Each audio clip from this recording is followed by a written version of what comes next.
So, have you ever tried to share a screen or like a video and suddenly the aspect ratio just goes totally rogue? Everything Mhm. looks like this stretched out, distorted nightmare. Oh, yeah. I mean, it's one of the most common and honestly frustrating visual glitches out there. Right. Well, today's deep dive is exploring exactly how broadcast professionals make sure that never happens on live television.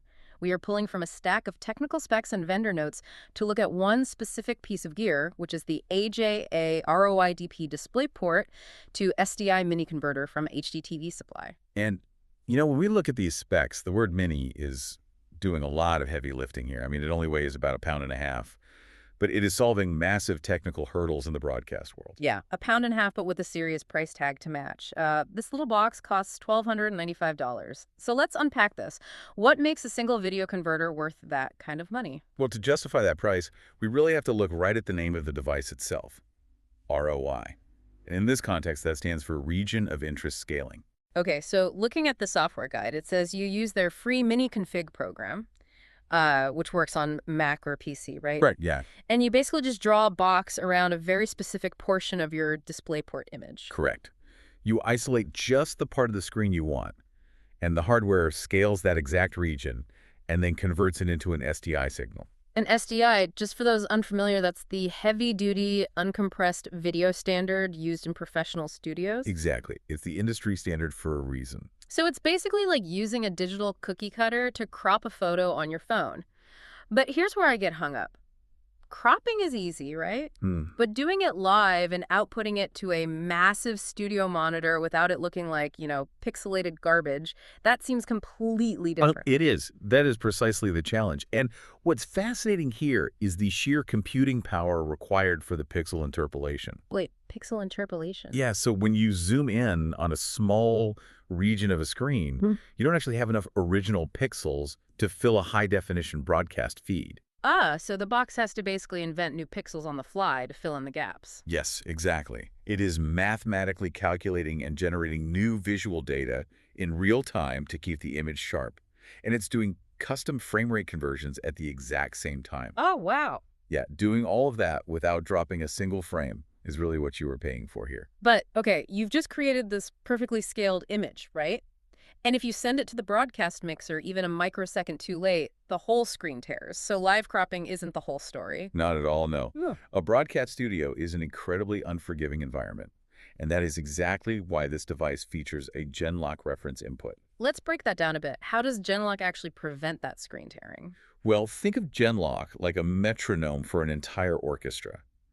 Instead of every camera and switcher firing video frames at random intervals, Genlock sends a master pulse. Oh, so everyone stays on the exact same beat. Right? It forces every single piece of gear in the room to draw frame number one at the exact same microsecond.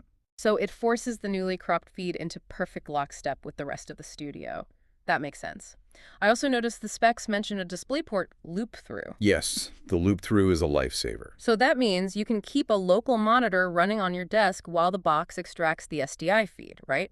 You actually see what you're doing without blinding the live broadcast. Precisely.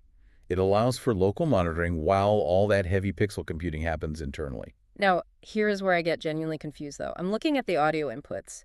The DisplayPort feed already carries 8 channels of embedded audio. It does, yes. So why on earth does this converter feature a separate analog 3.5 millimeter audio input?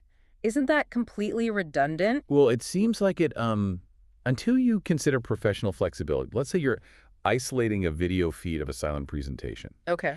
but the director needs to inject a live translator's voiceover directly into that feed.